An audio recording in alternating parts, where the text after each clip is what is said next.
I'm Andrea Giles, and you're listening to the Heal from Infidelity podcast, episode number 129, Seeing the Full Picture. Hello, and welcome to the Heal from Infidelity podcast, where courageous women learn not only to heal from their spouse's betrayal, but to become the boldest, truest, most decisive, and confident versions of themselves ever. If you know there's more for you than the life you're currently living, but don't quite know how to get there, you are in the right place. Stick around to learn how to create a life that will knock your own socks off. Is it possible? It is, and I'm here to show you how. I'm your host, Andrea Giles. Are you ready? Let's dive in. Hey, everybody. Welcome back to another week. I'm glad to have you here. Today, we are going to be talking about something that has been on my mind for a while that I'm hoping will give you some perspective, that when you leave this episode, you will have a clearer view of what it is that you're looking for, what it is that you're seeking, and what is true for you right now. What is real, what is true. Okay. Before I dive in, I want to say thank you to those of you who have recently gone in and left a review on my podcast. I noticed a few new ones up. I so much appreciate it. It really does matter. It matters greatly in driving the algorithm of when people do searches for infidelity podcasts. It makes mine come up quicker so people can see it and gives credibility to it. So thank you so much for taking the time to do that. For those of you who have listened, who have found this valuable and have not left a review, I would so love it if you'd go into wherever you listen to this podcast and leave a review. Anyway, without further ado, let's go ahead and jump into this week's episode. Okay, so you have heard me on past episodes talk about the basement brain and going up to the upstairs brain, okay? Today, I'm going to elaborate quite a bit on what is possible in these spaces. What's possible, what you're looking for, more than what I have talked about before. This idea was born, I was just thinking about how we often go to spaces, even in the upstairs brain, where we are kind of willing to throw the baby out with the bathwater because of one problematic thing without scanning and seeing the full picture. And that's where this idea was born. I went and shared it in my group, and it was very helpful to them. And so I thought I'm going to bring this here in hopes that it helps some of you. As a recap, the basement brain, that is when our higher logical, wise brain that can see into the future, that can create, that part of the brain is offline. Now, I have such a strong image in my mind of what that looks like because of going to visit my grandparents in the summertime in Montana, which is ironic because here I am in Montana, but I'd go to visit my grandparents. And they had an older home and they had an unfinished basement. And down in the basement, they had a pool table, the washer and dryer were down there. There are some different things down there. And I hated going down there. I hated it. It was dark. It was cold. It was all cement floors and unfinished walls. So just beams and open wood. You know what it looks like, an unfinished basement. It had kind of this smell. It was kind of dark and damp. I always got freaked out down there. I would hear the squeaks of people walking around upstairs and get spooked. And that's when I think of the basement brain, that is the basement brain in my mind. It's dark. It's scary. There's not a lot of perspective down there. There's not a lot of peace down there. There's not a lot of calm. There's a lot of fear.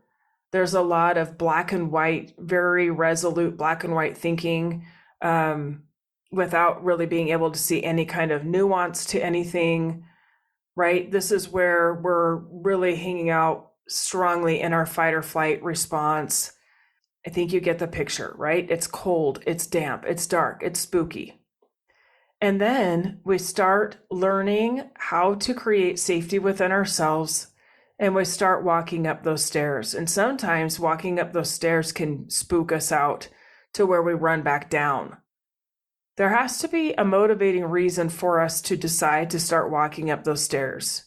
It can be going, I know there's more. I know that there's more here, and I'm willing to open myself up to it. I'm willing to have a new experience. There's something up there that I want. And for me to be able to have that thing that's upstairs, I have to be willing to walk up these stairs. And that becomes the growth that you start endeavoring on.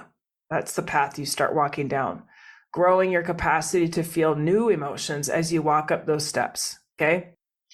So you start walking up and you start growing your tolerance to uncomfortable emotions, to new things. In the basement brain, you might be spooked a lot, but it's familiar. You're very familiar with it. When you start walking up the stairs, there's new things, there's new experiences, there's new growth to be had there. You're seeing new things. You start going up, you walk upstairs, you open that door to the upstairs, and it's light.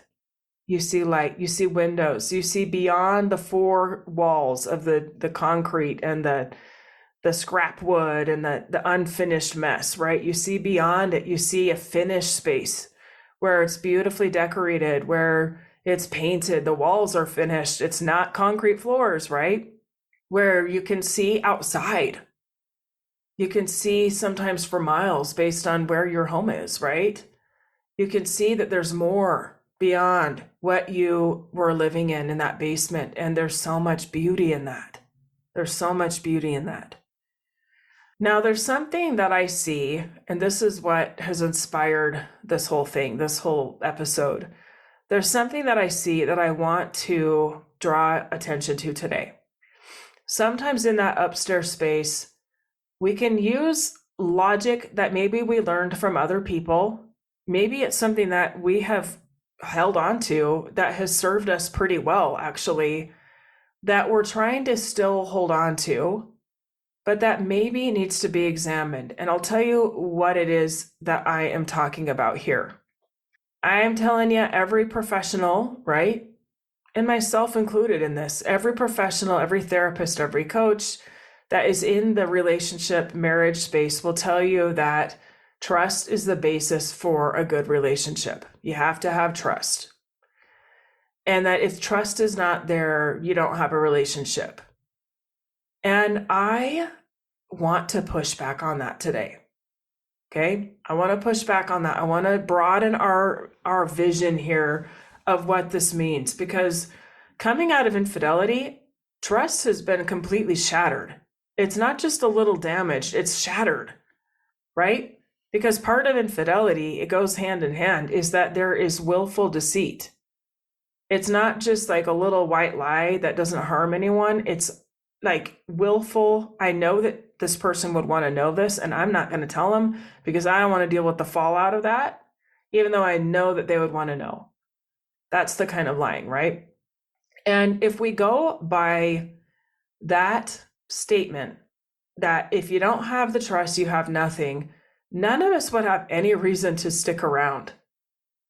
None of us would have any reason to stick around. We would all bail and be like, nope, I'm out. Trust was broken, done, over and done, right?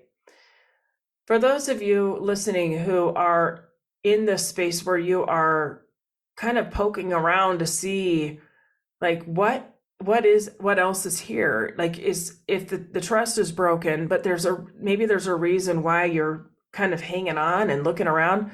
I want to talk about that today. All right. So I want you to follow me for a minute while I use this analogy. In this upstairs space, there are many rooms. Basement, not so much. It's one big open, kind of chaotic, cold space. Upstairs, there are many rooms. And each room has something to see. Each room needs to be examined. All right? Each room needs to be examined. Now go with me while I kind of paint this for you. Oftentimes what we do is we look around and go, okay, the trust is broken, so there's nothing here at all. And we miss the opportunity to look at all the rooms. We miss the opportunity to go, okay, what else is here? Yes, the trust is broken. That is true. But are there other things here that are strong enough to hold this up while I see if this person can become trustworthy. And that's where these other rooms come in. That's where slowing it down and going and opening these other doors, opening the doors and walking in and going, what else is here? That's where we can have a fuller picture of, is this wise for me to stay? Is it not wise for me to stay? Okay. Some of you are going to go into the friendship room and you're going to see that there actually is a pretty solid friendship, that there is a genuine caring about one another, even if one's actions did not show so much caring at the moment, right? You might be able to see times in the past where this person has been a good friend to you, where there has been genuine friendship. And we can go in there and go, okay, yes, there's this piece where the trust has been broken, where this person was not my friend, but can I point to areas where this person has been my friend, where this person has been loyal and had some of the characteristics that you think of when you think of friendship? Is that there? Or is it a no? No, we've never actually been really good friends. I've never really counted on this person as being my friend. Okay, noted. Got it. Now let's walk out to the main area and let's go walk to another room. There's going to be different rooms. There's going to be the fun room. Like, do we have fun together? There's going to be other rooms of partnership. Are there areas where we actually pull it off pretty well, of being good partners, of collaborating, of working together? Are there areas where we used to be those things and that they fell by the wayside? And that's when the infidelity occurred. Or maybe it was a build up to that. Like maybe it went on for years that some of those things that used to be there went away and then the infidelity occurred. Can we get back? Can we build friendship again? Can we build fun? Can we build collaboration where we are working together for a common good thing, right? Why this matters so much is because a lot of the reason why people struggle so much with the decision to stay or go or really question it is because they're basing their decision on one room and they're not looking at all the other rooms that are there and really taking inventory of, okay, is this enough? Are there enough other areas that are strong that warrant me sticking around to see if this other piece can grow or to see if all the rooms can grow, right? Now, often what we want to do is if one area is not working, we just want to cut off the whole and go, nope, canceled. We're not doing that. And you know what? For some of you, that is the right decision and it's okay. I have no judgment of that. But really, what we're looking at here is we're going into all of these rooms and we're looking at how we can optimize things there. What already is working actually pretty well? What has worked well in the past that we can get back to? Okay. Are there areas even in the trust area? Are there areas in these other rooms where this person has been trustworthy? Where this person has shown integrity? Where this person has shown up? And when we're only seeing it from this one lens, yes, it's a big lens. Yes, it's a painful lens. But when we're only looking at it from the one lens of infidelity, it's easy to leave all those other doors shut. Go, I'm not even walking in there. Who cares that those things are there? He did this thing and that cancels everything else. I'm pushing you and challenging you to be willing to look at the other rooms. You know why? Because it will better inform your decision. You'll be able to support your decision better when you have a bigger picture of all the rooms where you see, you know what? He never was my friend. That never has been there. It's always been about him, right? If you see that there's other areas that he's always been a little bit shady in that you've never really quite trusted him in. If you see that there's areas where there's been flat out unkindness and meanness, and for some of you, there might be abuse, right? There has to be enough of a strong reason to venture into trying to stay together to justify the amount of work that is required. Okay? If the reason why you're staying is because you feel obligated to, that will eat you alive. It will eat you alive. You will feel resentful. I don't even want to be here, but I have to, right? It's not going to feel good inside your body, and you're the one that has to live with that poison. As Terry Real says, resentment is drinking poison and expecting somebody else to die. We are the one drinking it. Okay? If you're staying, I want you to stay because you have opened the doors to those other rooms and you've seen enough good there. Enough to go, you know what? It's risky. It's terrifying. Oh, it's terrifying.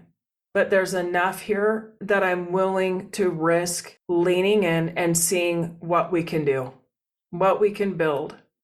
Pull the things from the rooms that are great. Pull the things from the rooms that we can trust. Amp them up. Make them even better, right? And we can clean up the areas that aren't so good, or see if this person that we're with is willing to do the work to clean up the areas that are not so good, right? I'm going to give you a little bit of a business analogy that in my mind, because I'm in the space of owning my own business, there's a couple words that I think about a lot. Sometimes when I, don't hit my goals, or when things don't go the way that I thought they were, it can be easy to go, oh my gosh, it's not working, or get critical of myself or things like that. And there's two things to look at. One is positive trajectory, okay, or negative trajectory. Like if nothing changes and we keep just doing the things that we're doing today, like right now, today, where is this trending? What's the trajectory? And for many of you that are listening, there might be, if you can scan out, like, you know what, we're doing things that over time are going to compound and that are on a positive trajectory. There are things in these rooms that are positive and that we can build on and that will yield good things. And for some of you, if nothing changes, it's a negative trajectory. We end up in the hole, we end up negative. And these are some things to consider. Another thing to consider is optimizing. Optimizing. How can we optimize this? For many of you, there are lots of things that are working, and it's just a matter of optimizing them. It might be that you're looking at the communication and going, gosh, we just still suck at communicating. We're just not good at it. But there's these other things over here that we actually do pretty well. So how can we optimize this one area? It doesn't mean that every single thing needs an overhaul. It means that there's this one area that needs to be optimized. Now, in the business world, for me, that means going over with a fine-tooth comb exactly what I'm doing, exactly like the specific thing, exactly what I'm doing, and being willing to look at it honestly, even if it's uncomfortable, and making changes as needed. Sometimes it means learning from somebody who has gone before me and who knows more than I do, so they can give me solid advice of how to optimize, okay? That's where I come in, by the way, in my coaching. I'm helping you to optimize. I'm helping you to really see what is the general trajectory that you're on if nothing changes, and let's swing that balance, right? Let's get it in where it's going in a positive way. Optimize the things that are working. Let's cut off the things that are not working, that are not serving you, right? They're slowing down your progress. Now, these are things that can help bring some balance to your brain. When you're in that upstairs space and you go to a place of, well, the professionals say, if you don't have trust, you have nothing.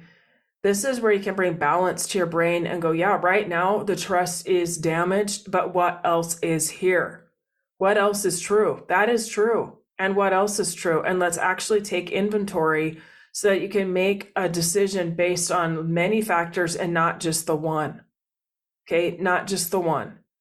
And it goes both ways. There are some of you listening where it's on a general downhill trajectory, and that the way for you to be going in a positive trajectory is for you to leave. And that will be the case for some of you. That being with this person is going to continue to push against your own integrity of what's good for you and what is in alignment with you and in what is in alignment with your highest growth. And your move is going to be to let go of that thing, is to let go and to let it go and to release yourself from it so that you can be on the trajectory that you want to be on. Okay.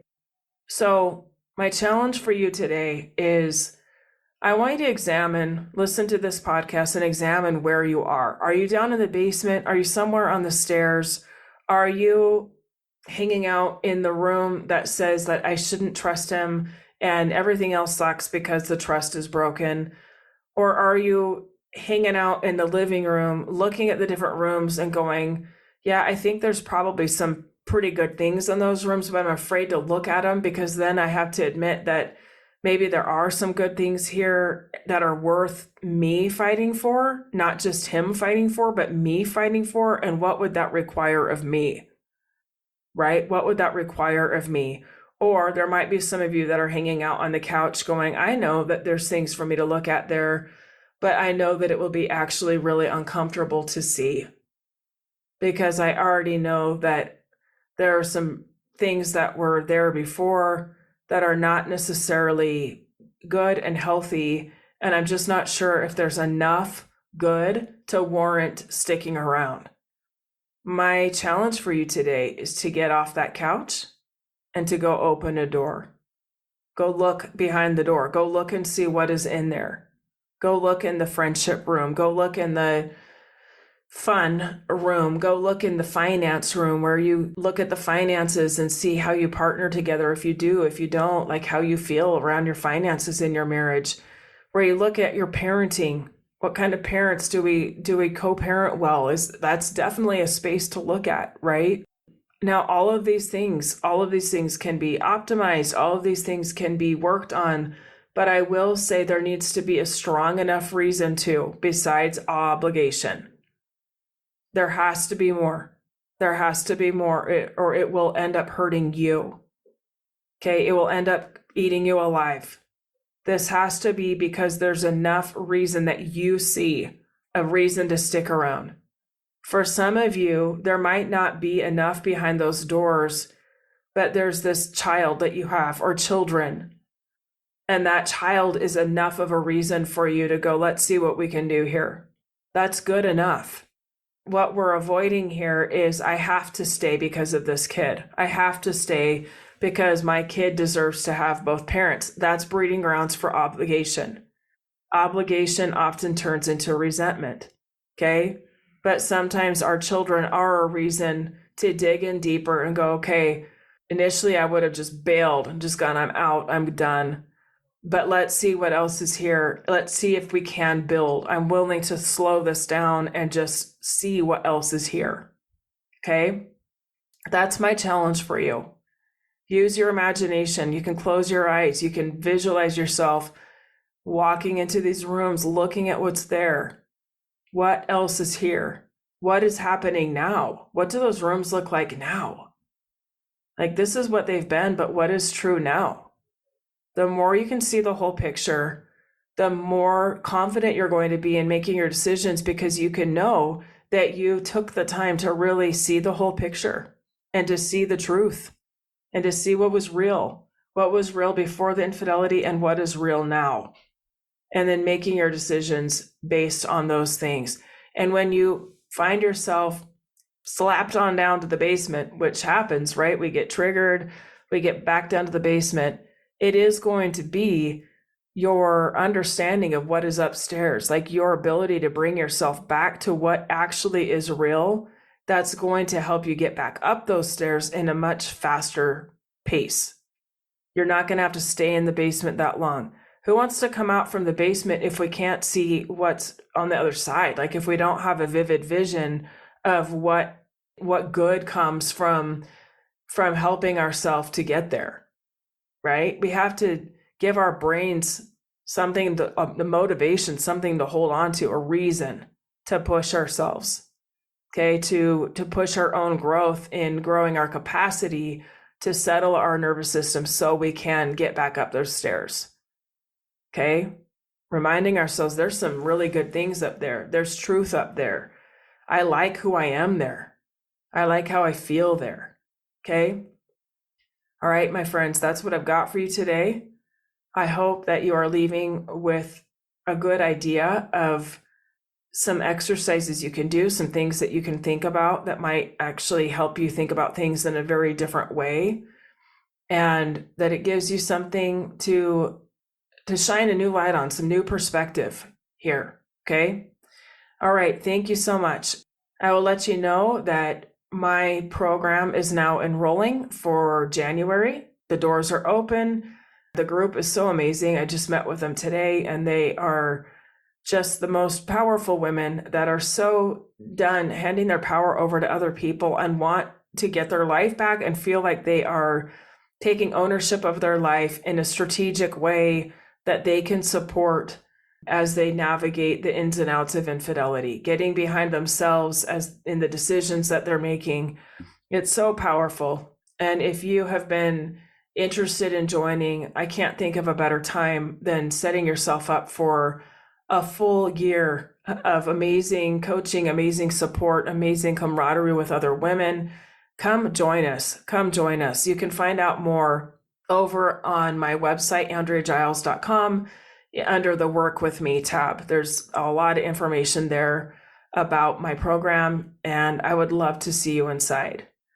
All right, my friends, so much love to you always. I will see you next time. All right, bye-bye. Thank you for listening to the Heal from Infidelity podcast. If you would like to be kept in the know about upcoming free classes, new podcast episodes, and other ways of working with me, go subscribe to my weekly email. You can subscribe at andreagiles.com/lies-about-infidelity/. Again, it's andreagiles.com/lies-about-infidelity/. I will see you next time.